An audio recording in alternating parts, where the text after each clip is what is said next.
There are a lot of aeroplanes on display at Oshkosh 25, and in this video we're going to walk around the Warbird section with Scott Perdue from Flywire because he has an encyclopedic knowledge of the aircraft on display there, and I'm going to learn some really cool facts about some of the aircraft that are on display.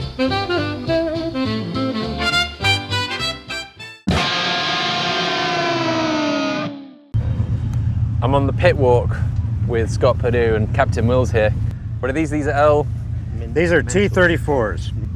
It was a primary pilot trainer in the 50s for several years.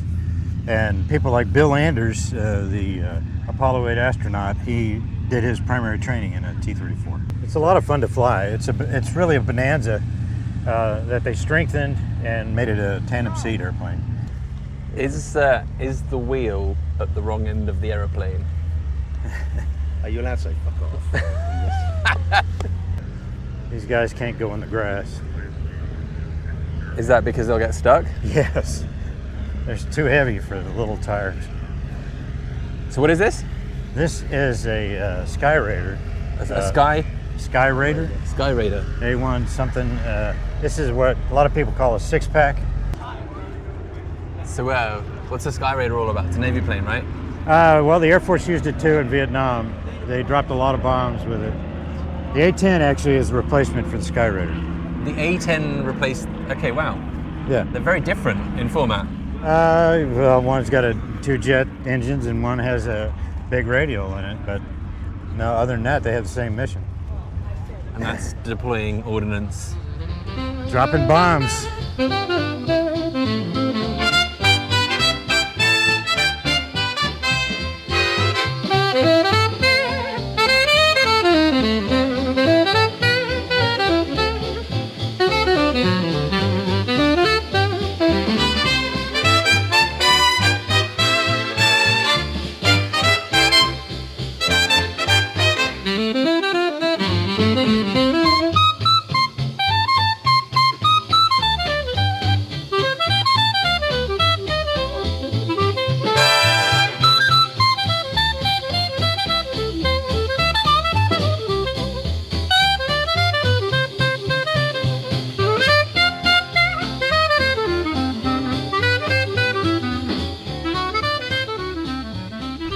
Shooting up stuff.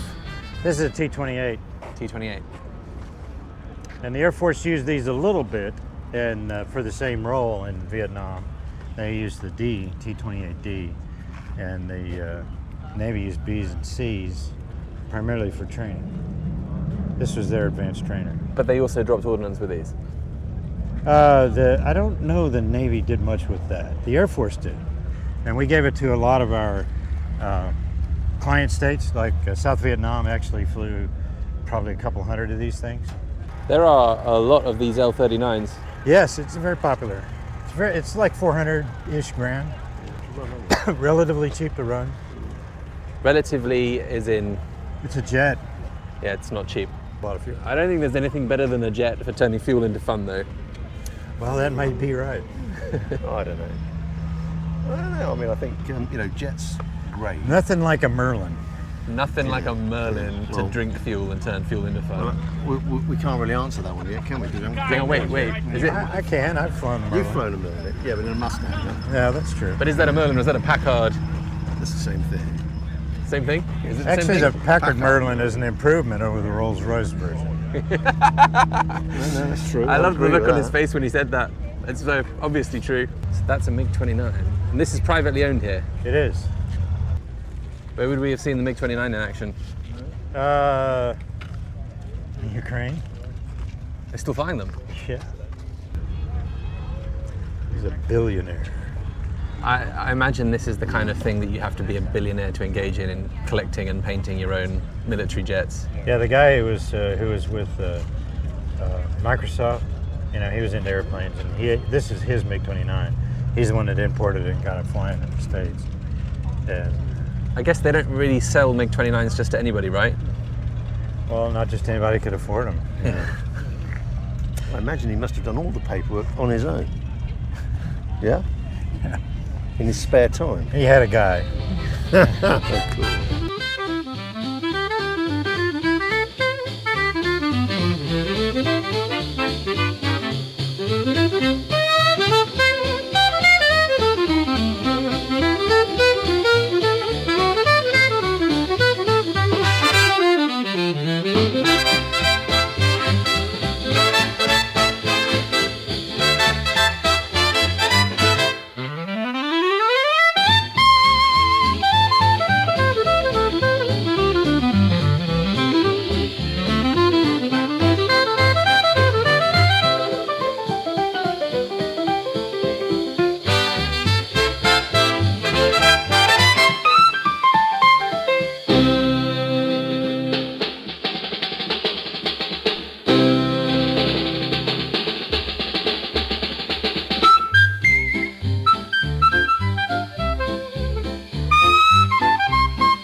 What's this with the wings folded up here, Scott? This is a TBM. A TBM. Yeah.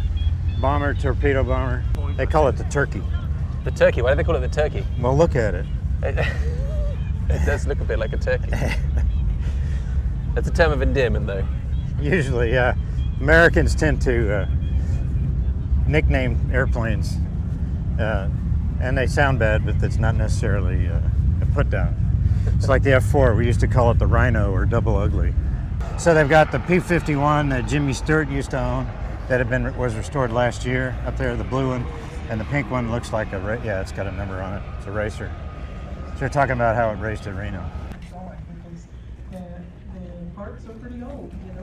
So this is a thing at Oshkosh. They just pull planes up one at a time and then talk about them to the crowd. Yeah. This is the Helldiver? Yeah, it's a Helldiver, yeah. Stunning. His guys did it. Brandon did it. He was the lead mechanic on this thing. This is a beast. This is Ron Fagan's P-40.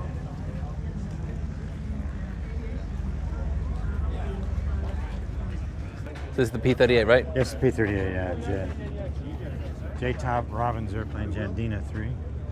Look at that, It's beautiful, huh? Yeah. What is it you like about it so much? This was a pre-war design, and it was the absolute top of the line airplane pre-war. Thing is it wasn't really that great. It was a twin engine airplane, and it didn't turn as well, and it burned an awful lot of fuel. So its turbos were in the back. So it uses Allison engines, which are a single stage supercharger, which is not a great engine above 15,000 feet. So what they did was they put a turbo in the very back, and that served as the second stage. So it was competitive in the ETO and the European theater, but the problem is it was too cold, too wet for it, and it had a lot of problems. They had a lot of problems with the turbo system and engines, but it was the airplane, the fighter for the Army Air Corps in the Pacific. The highest aces we have flew this airplane. Offensively, there is none better because all the guns are in the fronts and the nose. That's where you see. The visibility is here, and everything else, every other fighter, what you do is you put guns in the wings and then you coordinate where they meet. Yeah. So you have to judge where that is. You actually have to use a very sophisticated gun sight to do that. Yeah. And you have to know how wide the wings are, so you know how far you are, all that kind of stuff. But in this airplane, you don't have to have converging guns. You know, it's right there. So the visibility and offensively is a fantastic airplane. It's a terrible airplane defensively because the visibility is crap. So you see the windows, they crank up just like a car. Yeah. And when you put the clamshell top, the head comes down, it just swings in the back, comes down, and you have to crank the window up. And when you're sitting there, the windows are this much right here. So you can't see down the wing, you have to bend your head down. And if you want to look forward, you got to look forward this way.